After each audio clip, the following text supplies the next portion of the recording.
People here know who he is. I just want to read a real quick little saying that a member of the audience told me about. This is from Solzhenitsyn, and this is one of the reasons I think we're all here, and we kind of have to remind ourselves why we're doing this. He says, and how we burned in the cabins later thinking, what would things have been like if every security operative, when he went out at night to make an arrest, had been uncertain whether he would return alive and had to say goodbye to his family? Or if during periods of mass arrests, as for example in Leningrad, when they arrested a quarter of the entire city, people had not simply sat there in their lairs, paling with terror at every bang on the downstairs door and every step on the staircase, but had understood that they had nothing left to lose and had boldly set up in the downstairs hall an ambush of half a dozen people with axes, hammers, pokers, whatever else was on hand. After all, you knew ahead of time that those blue caps were out at night for no good purpose. But we didn't love freedom enough. That's what makes this country great. It's not diversity, it's freedom. Bill Cooper.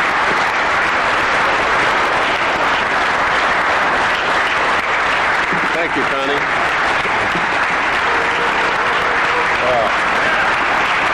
Thank you.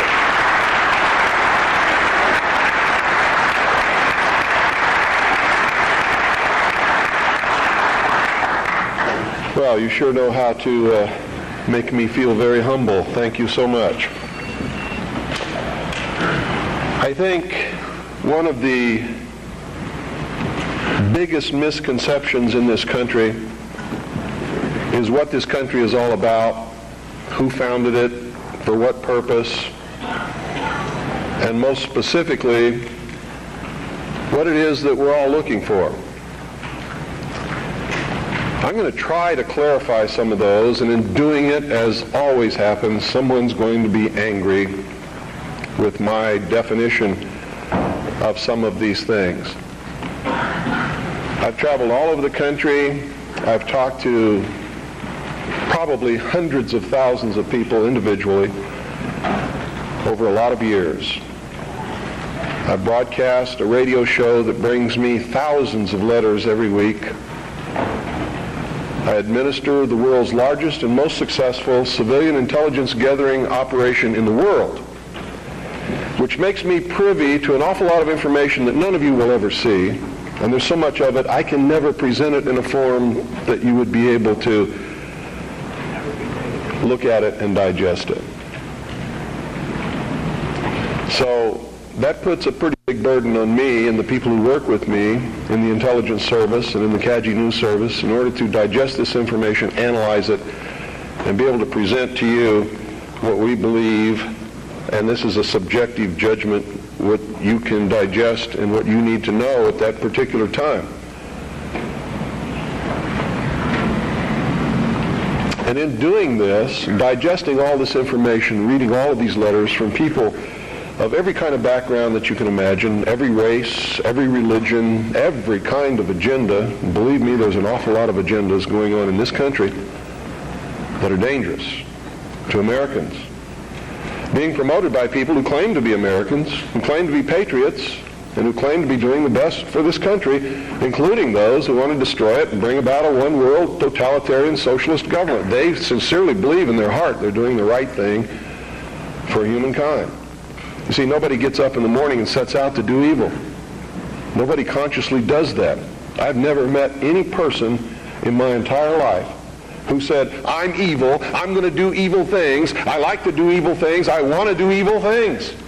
They don't exist, in my knowledge. They may exist somewhere, people like Jeffrey Dahmer. And I believe that even Jeffrey Dahmer probably rationalized what he was doing in his own mind to make it right. Isn't that the way we all do things? Even if we do something wrong and we know we're doing something wrong, don't we attempt to rationalize it in our own mind and to our friends to justify what we're doing? So I believe it's a great fallacy to set out to brand those whom we disagree with as being evil people. The result of their actions we may perceive to be evil. We may perceive it to be bad. But I guarantee you those people don't see it that way. And when we present ourselves to them in that light, we're good and they're evil, Do you think we have a chance of getting them to listen to us? Not on your life. It's not going to happen. So I think we have to change the way we talk. We have to talk to them in a different manner. Now, don't take what I'm going to tell you standing up here today and compare it to what I say on the radio and expect the two to concur. Because when I'm here, I'm just Bill Cooper. I'm talking to you from my heart. When I'm on the radio, I am on a mission. And that mission is to slap people upside the head and wake them up and even make them hate me, if that's what it takes to get them to go examine what I'm telling them to find out that it's right. You see, I don't care how it's done as long as they wake up. And if I have to be the bad guy that they're going to hate for the rest of their life, that's okay with me if I wake them up. But when I'm here talking like this, that's not my mission, because you're awake already or you wouldn't be here. You see? There's a difference between the people here and the people that I'm talking to over those airwaves. Big difference. An awful lot of you are steady listeners of the Hour of the Time and have been probably for many years. And when I'm talking on the radio, I know who you are and I'm not talking to you. And I know that when you're listening and I talk about the sheeple, the stupid sheeple, it doesn't make you angry. You know why? Because you know you're not stupid sheeple, don't you? The person that gets angry has verified that I was right. Because he wouldn't get angry if he didn't know in his heart that he's a stupid sheeple. You ever been walking down the street and somebody comes running out and says, bank robber, stop that bank robber. Do you start running? Why don't you start running? Because you're not the bank robber, right? You get angry? No. Do you pay attention most of the time? If you're from a big city, chances are you don't even look around, right? Now, if you're from a small town where I'm at, I mean, people will come running out in the street to see the bank robber. Because it's a small town and not much excitement goes on there unless the IRS comes to mess with me.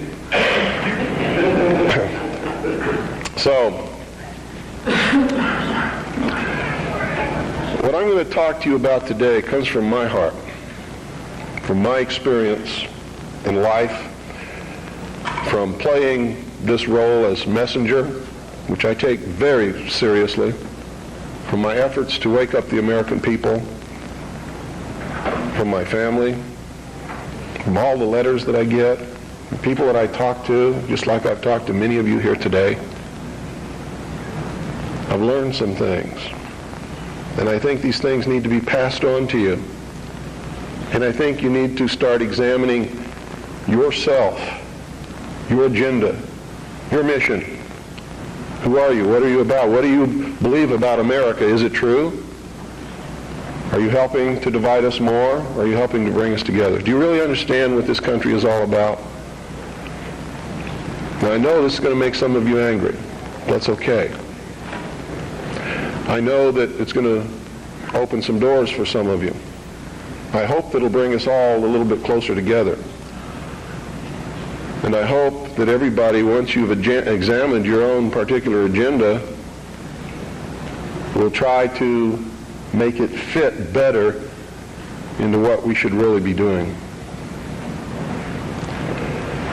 And I'm going to start off way back in history, folks, because that's really where it began. The human race is young in the whole scope of the life of the earth. We're just a young species, really. Haven't been around for a long time compared to everything else that's in this world. And I'm not talking about biblical years, and I'm not talking about theory of evolution years. I'm talking about from the time when you can see that man emerged on the historical scale of this world and began to affect other species and the world that we live in, and himself, by perfecting the ability to think. First original thought. See, there used to be a time in history when man was just like all the other animals. He didn't think, he didn't know good from evil. He existed and lived by instinct just like the other animals did. If you want to believe the record that we can look back and see written in stone. Okay? If you want to believe that there were creatures that ultimately became this thinking man that you see standing up here in front of you and sitting out there amongst you, didn't have this ability. Now, if you doubt that, read Genesis in the Bible and you'll see that it's confirmed there. Wasn't there a time when Adam and Eve lived in the Garden of Eden? They were not to think. They did not know good from evil. They were just there to take care of the garden. Is that correct? So this concept and the biblical concept agree. Man just enjoyed what God had put there and sort of took care of the garden. Any dentist will tell you that our mouth was not made for eating meat. So ancient man most probably ate vegetables and nuts and things like that, roots. Doesn't mean that I'm telling you to become a vegetarian, because I'm not. You see, I really believe in freedom. I believe you should eat whatever you feel like eating. That's your business. But that's known to people who study these things as the age of innocence. Something happened that brought man out of that state, and if you're talking from a biblical reference, out of the Garden of Eden and into the world. He wasn't innocent anymore. He understood that he was naked, and that his partner was naked.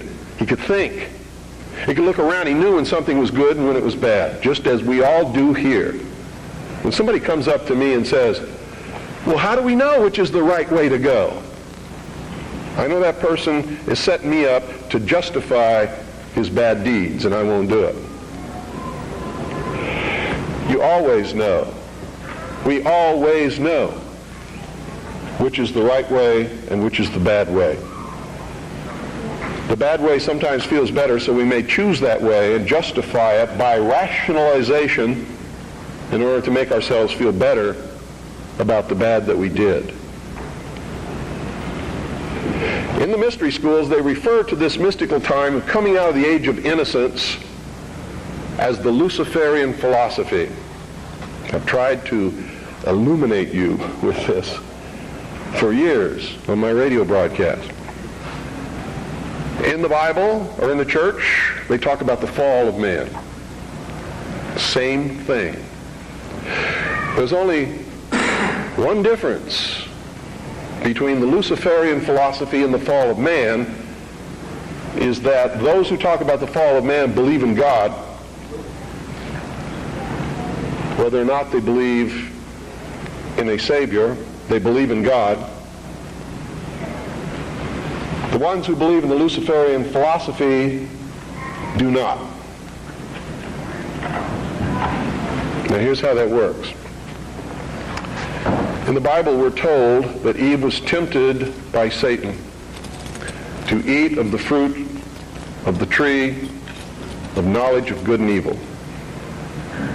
God had commanded Adam and Eve not to eat of the fruit of that tree. If you do, ye will surely die. Isn't that the commandment? Lucifer, through his agent Satan, on the other hand, told Eve, God lied to you. He's holding back the fact that you too can become God. But first you have to eat of the fruit of this tree. And if you do, you will surely not die, but shall become as gods.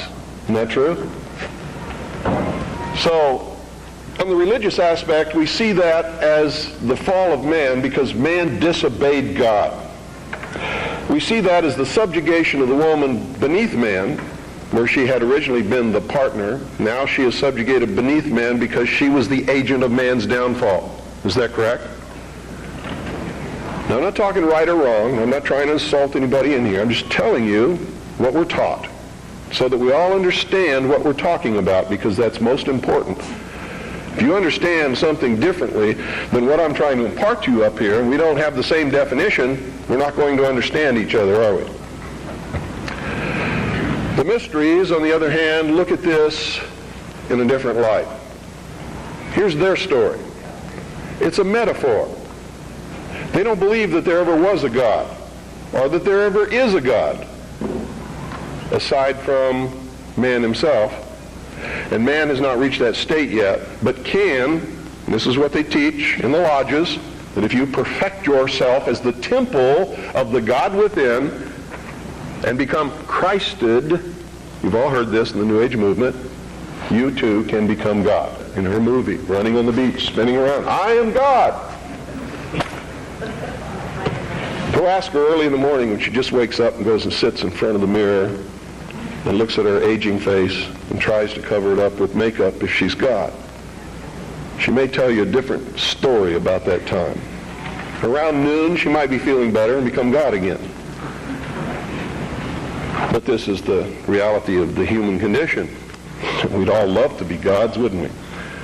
My question to Shirley MacLaine at one time was, please, Shirley, could you make me a universe? She sort of looked at me with this hurt look on her face as she confronted her mortality and realized that she was not God because she could not make me a universe. She couldn't even make herself a universe. She can't even make herself look young again. She's having a hard time paying some of her debts. God doesn't have that problem, does he? And in her case, she. Here's the way they look at it. Here's their metaphor for the end of innocence. Adam and Eve were held prisoner in the Garden of Eden by an unjust, cruel, and vindictive God.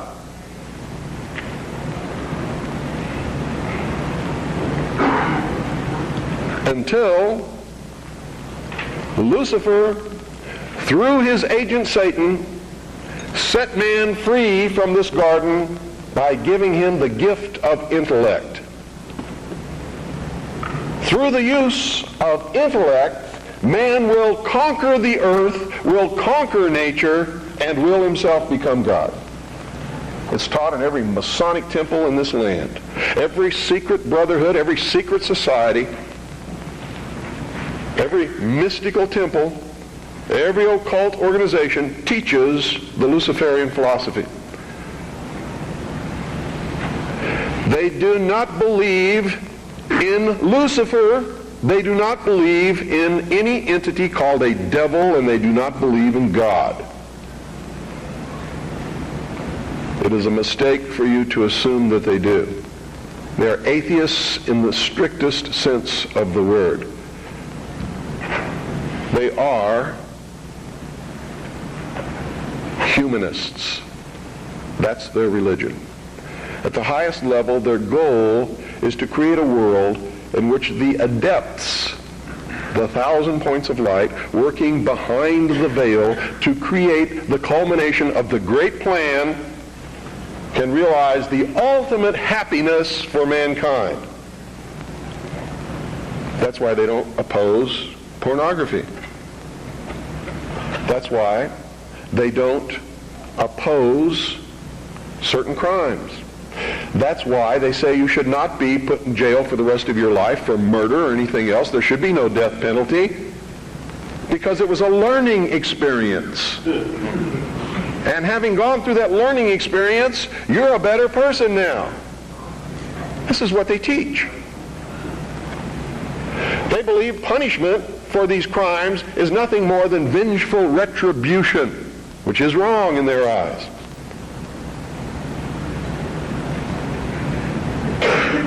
So these are really the two philosophies that we have competing with each other in the world today.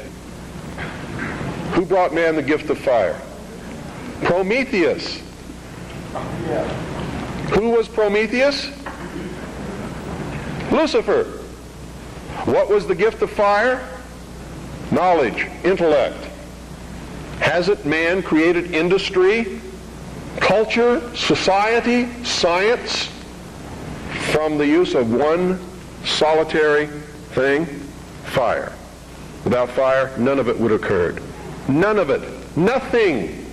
There would be no society without fire. That's how it's represented in the ancient myths and in the mysteries. How art thou fallen from heaven, O Lucifer, son of the morning? What is it represented as? A bolt of lightning struck a tree. The tree burst into flames. Ancient man, if you watch the movie Quest for Fire, rushed up and grabbed one of the burning branches, and it burned his hand, and he let it go. He probably didn't go any farther than that the first time. Second time, he may have found a deer that had been roasted by the heat of the fire in the forest. And being hungry, maybe he partook of some of that meat and found that it tasted pretty good. Also, the fire was warm and didn't get cold at night. And this is where the whole battle between the forces of light and darkness comes from. Man sat up on a rock one night watching the sunset and said, "Boy, I'm in deep trouble now. I can't see in the dark. There's wild beasts out there. There's tigers with teeth 7 inches long that want me for dinner. What am I going to do?" He didn't know what to do.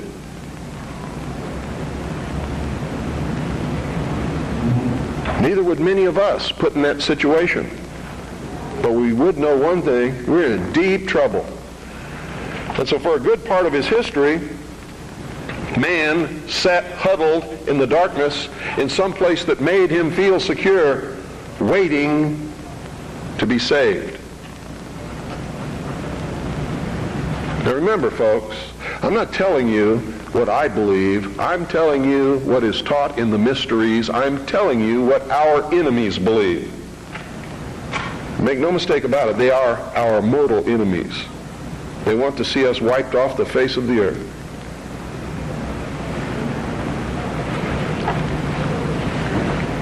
Man huddled in this darkness, fearful, trembling, cold, hungry.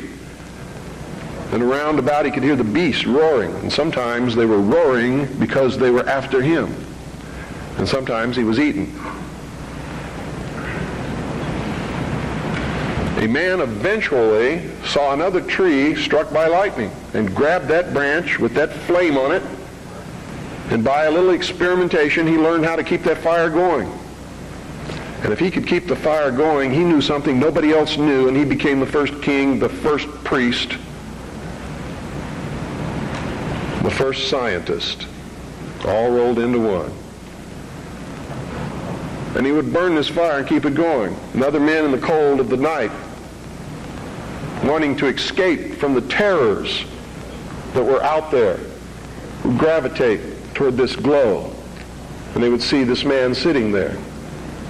And if he was kind, he would let them come to the fire. And they would be warm. And they would be protected, because if the wild beast came, he'd pick up a branch and shove it in its face, and the beast would go away. And so the forces of light overcame the forces of darkness. And in the sunshine of the morning, the newly risen, resurrected child that had died the night before, their Savior, warmed them and saved them from the terrors of the prince of darkness. You have to study these things to understand your enemy. Any general who ventures upon a battlefield without understanding the enemy is doomed to defeat. Just like a militia that forms itself upon a peninsula has already created its own concentration camp, unless it has a navy.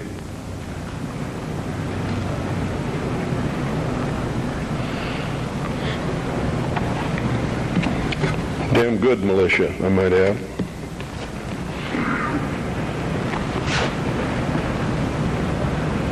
What is the upshot of this? What am I getting at here? These people believe And they have conducted themselves according to their belief and their philosophy since the very dawn of man. These people learned how to control others through the use of a hidden knowledge.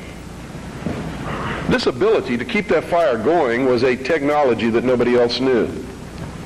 By observing the fire, by keeping it going, by creating ceremonies around this fire, they became a mystery to the others. A mystery always holds sway over those who don't understand it. And the priesthood was born. No king ever existed without the permission of the priesthood. And I don't care what religion you're talking about or what period of history you're talking about, it is the truth. The kings never had the power and don't to this day. Kings exist at the whim of the real power, which is the priesthood standing behind the throne. And when the king ceased to be of benefit to the priesthood, they would simply poison him or get rid of him in some other way. The king is dead, long live the king, and there would be another king appointed. There was even a time in history when the king was a sacrificial king, just like John F. Kennedy was in the Temple of the Sun known as Dealey Plaza. They would pick a young man at the height of his virility, appoint him king for 1 year. During that time, he could do or say or command whatever he wanted. The priesthood was always there to make sure he commanded the right things, have any woman that he wanted, and at the end of the year, he was ceremoniously sacrificed upon a rock, his heart ripped out, his body dismembered into 14 pieces and scattered over the land. And this is where the legend of the Osirian cycle began. It was to ensure the fertility of the crops of the next year. And young men would volunteer for this in their patriotic duty to their kingdom, to their family, so that they could have prosperous years. Much as our young men may volunteer to rush out over the water to a place called Kuwait or Iraq and die in the God-forsaken sands of a place that nobody can even find on a map and never heard of until it happened, all so that he can be called a patriot, someone his family can be proud of. It escapes me how they can ever arrive at these conclusions, but they do, and the priesthood always takes the most advantage of this willingness to sacrifice oneself upon the altar of his country. The problem with it is it's very seldom really for the country. It's for the advancement of the agenda of the priesthood, whoever the priests happen to be at the time. Am I attacking the church? You better believe it. All churches, all organized religions that have existed since the beginning of the time. Am I attacking the religion of individuals? Never, not on your life.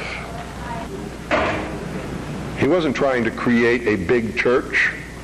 He knew what happened to those things.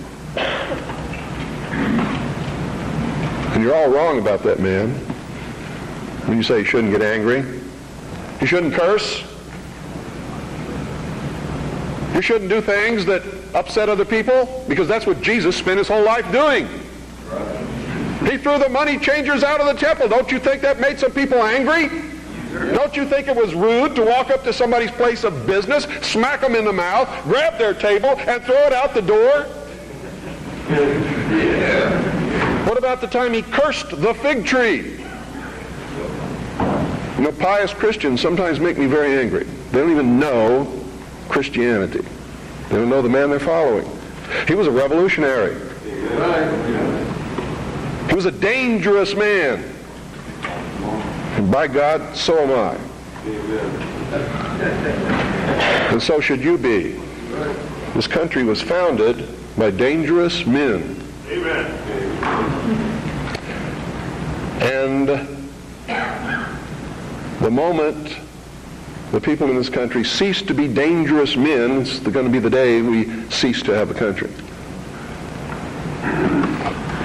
Their whole goal with this philosophy is to teach all men and women that the only end of life is to seek the utmost pleasure and happiness that you can get out of it, because when you die, there's nothing else.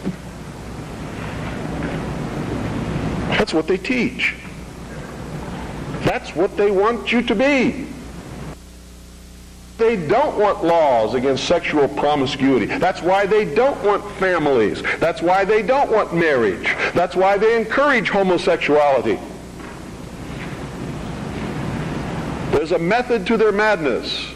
There's really not much method to yours, because you're operating from a place of ignorance. And until you change that, you're going to be bumbling around, bumping into each other, saying and doing the wrong things, not understanding the nature of your enemy. And if you don't understand the nature of your enemy and the weapons they use, you cannot fight that enemy. You can't fight the battle. You shouldn't even be on the battlefield. That's why you're losing the war. And don't tell me you're not, because I'm in a place of great knowledge about who's winning and who's losing this war. And I can assure you, you're losing the war. Doesn't mean it can't be turned around. But it'll never be turned around until you learn what you need to know. You don't even recognize half the weapons that they use against you. And some of them seem so insignificant that you don't even try. They want to create a world where everybody is happy all the time, doing all of the things that, if you're from a good religious upbringing, is wrong to do. If you're not from a religious upbringing, but you have a good brain and you understand the purpose of morals and ethics, it's still the wrong thing to do. If you're a thinking person. And then the priests had an army. Oh boy, weren't they happy with that? Their whole purpose throughout history has been to teach a small number of people how to become adept at controlling everyone else and presenting their societies as desirable to the profane, so that you'll go knock on the door and say, hey, can I be a member, and be initiated, with the promise of learning some great secret. What is that secret? The secret is what I have just told you this morning. The secret is how to control everybody else. And you never understand how to control everybody else until you get to the top of this pyramid of initiation. Most people never make it past the third step. All above that are carefully chosen and nurtured and taught. And Americans for all these years have been looking around for the enemy. They've never been able to find an enemy. So those who control them were able to control them even better by giving them an enemy. That's what Stalin and Churchill and Roosevelt determined at Yalta. Who was going to be the enemy post-war? Turned out to be Stalin. And there was going to be this phony Cold War so that the population would never discover the real enemy. And I'm talking about the population of the Soviet Union as well as the rest of the world. You see, the enemy has always been here. It's your uncle, your aunt, your father, your mother, your brother, your sister, your nephew, your nieces, who belong to the fraternal orders collectively known as the mysteries. The very highest degrees of which, combined together, make up a secret order known as the Illuminati. Their goal is to destroy all existing religions save theirs, all existing governments save theirs, and shackle the mob in a system of eternal oppressive debt chained to a computer for the rest of their life, in a propagandized world to make them believe that they are happy in this system. Now, do you think they're succeeding? Yes. Haven't I described to you just now exactly what is going on in the world today? Yes, they're succeeding. They're succeeding because the American people don't understand their enemy. They don't even know what's happening. People were extolling the virtues of Pat Buchanan and actually considering voting for that man for president, and he sent them all a postcard. And on the front of that postcard, he identified himself as a high priest of the mysteries. Because on the front of his Christmas cards that he sent to all of his followers was the penis of Osiris, the phallus, the obelisk, with a nice red bow tied around the base which represented the testes. You know what he was saying to you? Are there any children in here? He was saying, he was laughing at you. And so was every other member of the Illuminati. He was a highly degreed member of the sovereign and military order of the Knights of Malta, which was taken over in the Peasants' Revolt in England by the Knights Templars, who had sworn revenge upon the old Hospitallers of St. John's, which later became the Knights of Malta because of their role in the suppression of the Templars. How many of you watch Trinity Network? How many of you watch Pat Robertson? You ever seen the cross in the crown? Do you know what that means? It's the symbol of the Templars. The Knights Templar. It is the symbol of the unification of the church and the government over the people. Is that what you want? Every time any church gets control of government, the people suffer. It has always happened. That's why our founding fathers established a country where that was not supposed to happen, where everybody was free to worship at the altar of their choice. And if you think they were all of one mind, you better think again. How many religions of the Protestant group do you think existed in this country when our founding fathers put together the Constitution? Over 1,500 different groups, all claiming they were right, teaching a different dogma, quoting Scripture to justify what they said, and everybody else was going to hell. So don't give me this Christian nation bullshit, because that's what it is. This nation reflected Christian values because the people who made up the government in the early days were Christian, but none of them agreed with each other, and they still don't today. They very seldom ever have. What do you mean by Christian? Seventh-day Adventist? Branch Davidian? We need to do some serious evaluating, some very serious checking out of agendas. You really want to take over the government and make it a theocracy? Because I'm going to tell you exactly what's going to happen if you do that. You're going to burn people at the stake who disagree with you. And if that happens, I'm going to have to take up arms all over again. And so will many of you, because you're going to be persecuted. You see? Because whichever one controls the government, you're going to have to conform to that teaching, and if you don't believe in it, you're a heretic. Do you understand what I'm talking about? What is our common bond truly? Freedom. Freedom. Without freedom, you can't be a Christian no matter what denomination you belong to. You can't be a Buddhist. You can't own a donut shop. You can't drive from here to Oregon. You can't be an American, because that's what it's all about, and that's the only thing that it's all about. Nothing else. Nothing else. It's about freedom. Freedom. Only freedom.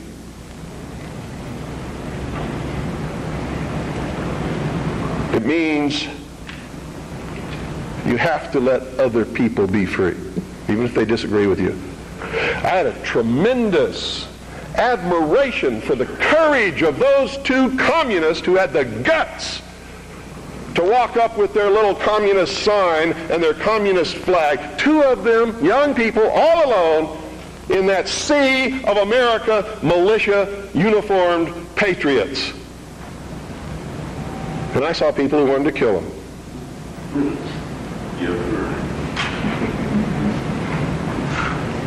You know, I don't like their philosophy. They're misled, misguided. Communism is a terrible thing. But they had guts. And I had a great respect for them. And I believe in freedom.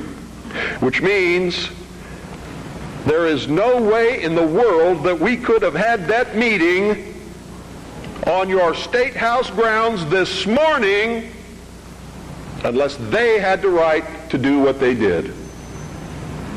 Then you had better understand that.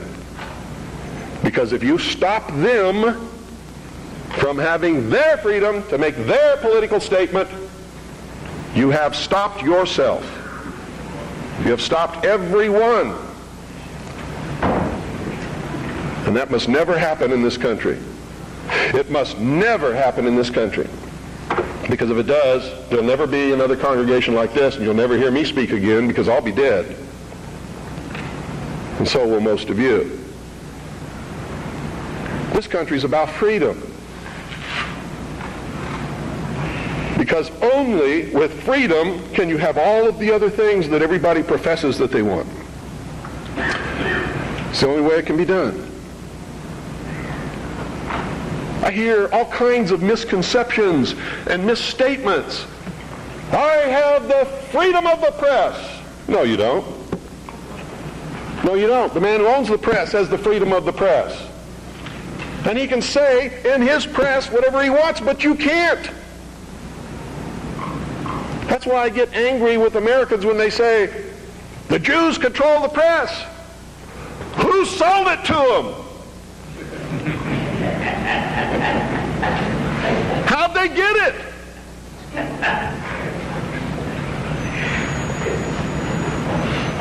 You want the press? Start a press. You want to be on the radio? Do it. But stop whining. Stop bitching. Stop complaining. That guy that owns the press, that's his press. He can do with it what he wants. Just like you do with your car what you want because it's your property. He doesn't owe you anything unless you've got a contract with his signature on it that says he will print what you say. And if you can't produce that, he doesn't owe you anything. That's America. You know what's wonderful about America? You can have a press. I have a press. How many of you have seen my newspaper? That newspaper's no joke. It makes congressmen cringe when they see it. It scares the hell out of the enemy. You too can have a radio show. I'm going to teach you how just here in just a couple of minutes. You too can publish books like this. I did it. The Harvest Trust is the trust for my children. I'm not rich. I don't have anything. You know how I financed this book? I sold copies before it was printed to people who believed enough in me to buy them. I don't have any money. I have my family. And that's all the wealth I ever need. I don't make any money from my radio show. Veritas has operated in the red from the beginning. And probably always will. But I got something that you don't have. I have a free press. It's mine. And I get to say what I want. And I get to publish what I want and print what I want because it's mine. And I'm free. And it's my free press. That's why I don't care if somebody calls up my radio show and says they don't like what I say. Screw you. Get your own show.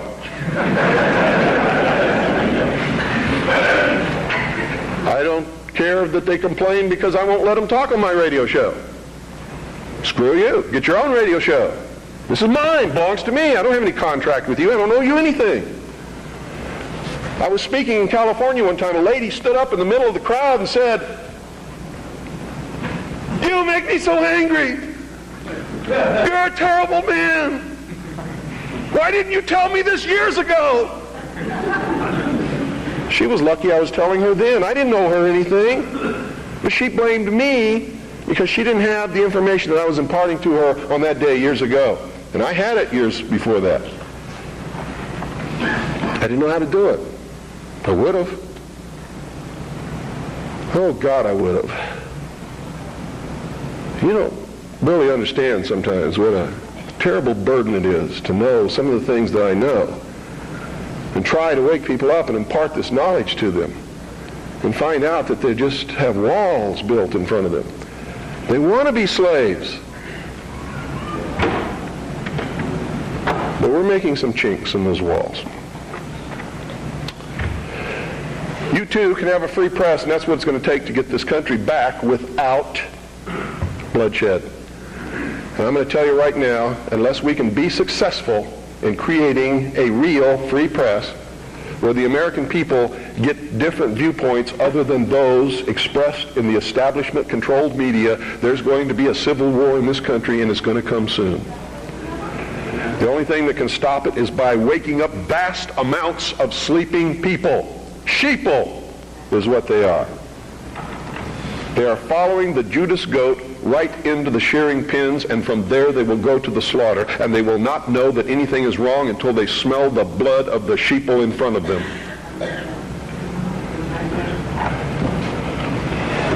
Anybody can publish a newsletter or a newspaper. Anybody. It is not expensive. It is not difficult. And everyone in this room should be doing it all across this country. And everybody that you come in contact with, you should encourage them to do it. And we should flood this nation with information. Not rumor, not opinion, not bullshit. Documented fact. Everything you print must be documented. If it's not, eventually people will stop reading your newsletter or your newspaper. Because all they have to do is check out a few things and find out it's not true, and you're finished. You must publish only documented fact. And you must stay away from printing articles from people who will not document as fact what they put in their articles. That's why my broadcast scares the hell out of socialists. That's why in a White House memorandum, I was named as the most dangerous radio host in America, not because I'm going to go out and shoot somebody, but because I shoot documented facts which cannot be refuted. That's why. That's what's dangerous. Seek ye the truth, and the truth will make you free, and nothing else will do it. Jesus Christ has never lied to anybody. Why won't you listen to him? Don't spread a rumor. Spread the truth. Document it. Prove it. Make it irrefutable, and you too will become dangerous to those who admire us in lies and enslave us in socialism. Anytime any system makes you dependent upon anybody or anything or any system, you are enslaved. Understand that. Doesn't have to be chains of iron. You don't have to be hanging up on a wall. You just have to be obligated. That's all it takes. You too can have your own radio station and broadcast anything that you want. You can broadcast your own shows. You can be your own host on that show. You can broadcast tapes of other shows. We encourage people to buy satellite receiving stations across this country, purchase a very simple FM, low-power transmitting kit, and set up their own FM radio station in their hometown. And we now have over 670 people across the nation. It's not expensive. If one person cannot afford the cost, what is wrong with 8 or 10 or 15 or 20 of you getting together, pooling your money, buying one satellite receiving station, a small FM low-power transmitter, and setting up your own broadcasting station. I hope you will broadcast the truth and not some agenda. You see, what happens when you broadcast the truth is you piss everybody off.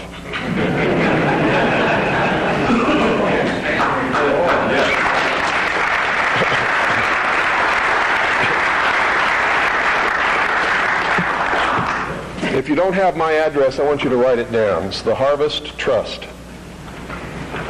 P.O. Box 1970. I'll repeat it a couple of times. Eagar, Arizona. Eagar is spelled E-A-G-A-R. Arizona 85925. That's the Harvest Trust. P.O. Box 1970. Eagar, Arizona 85925. If you have purchased Oklahoma City Day One, it's on the back cover at the bottom. If you don't have a pen and you would like to have the address, you can go up to my wife's table upstairs on the second floor and get one of our flyers. The address will be on the flyer. And all you have to do is purchase that equipment, set it up, hook it into the satellite receiver, and you're on the air with your own radio station within just a few weeks. Broadcasting the Worldwide Freedom Radio Network are your own shows, are other networks that are up there that are Patriot Broadcasting, such as Amerinet and others. Understand this too.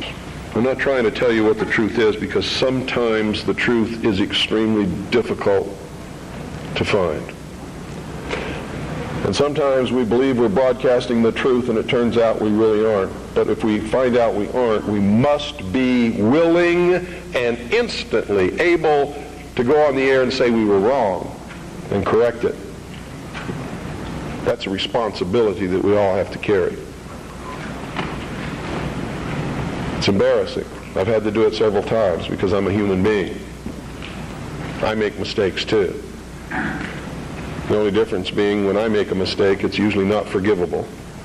It's what happens when you become a public figure. Your wife can make a mistake, but Rush Limbaugh never! Right?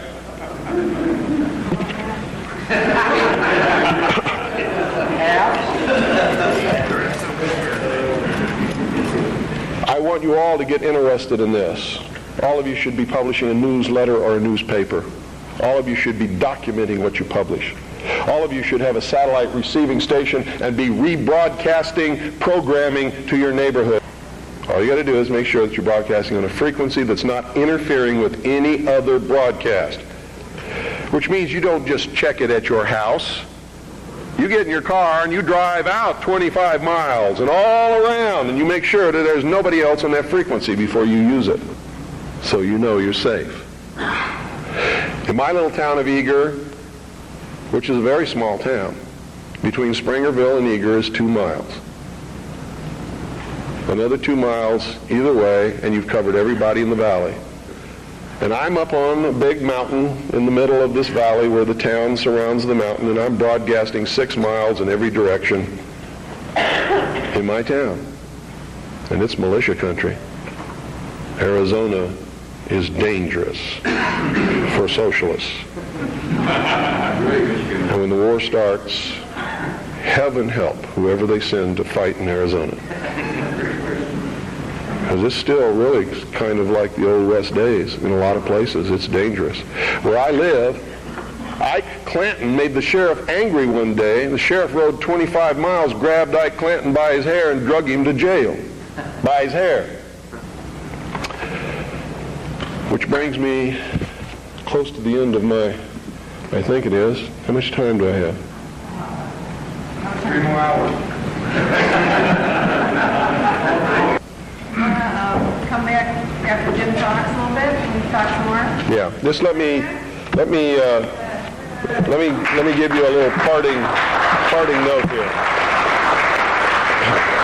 I'll be back up as well with as will the others to answer questions later. Mr. Collins has to catch a plane, so I'm going to cut my talk short and Please give him your undivided attention.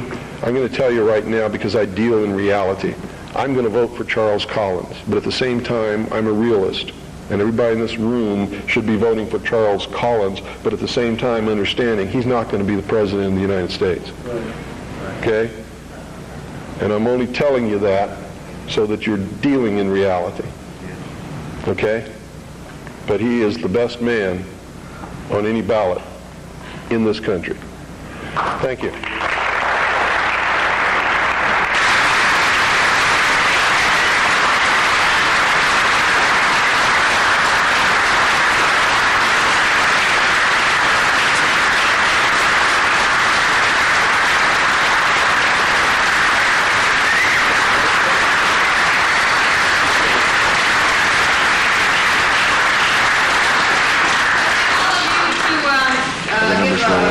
This is the man that designed the No UN flag, John Sorensen.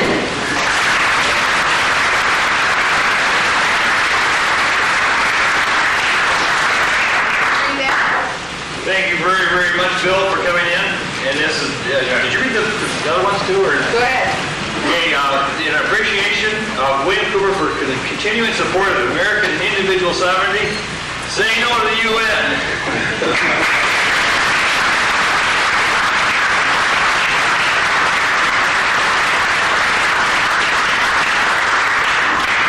I had this crazy dream about some folks who love this country, who all began to dream the same dream.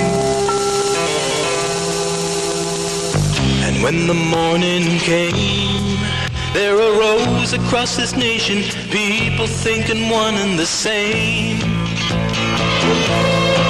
And they awoke to find their freedoms and all their liberties had gradually been taken away. And when they realized the danger to their posterity, I heard those patriotic people say, we want this country back. We ain't just joking, Jack. We want our liberty and our dignity and our freedoms and our rights restored. We want this country back. She's been driven way off track. We're wide awake and we're madder than hell now, and we ain't gonna take it anymore. No, we're not gonna take it anymore. Remember golden days when the stars and stripes forever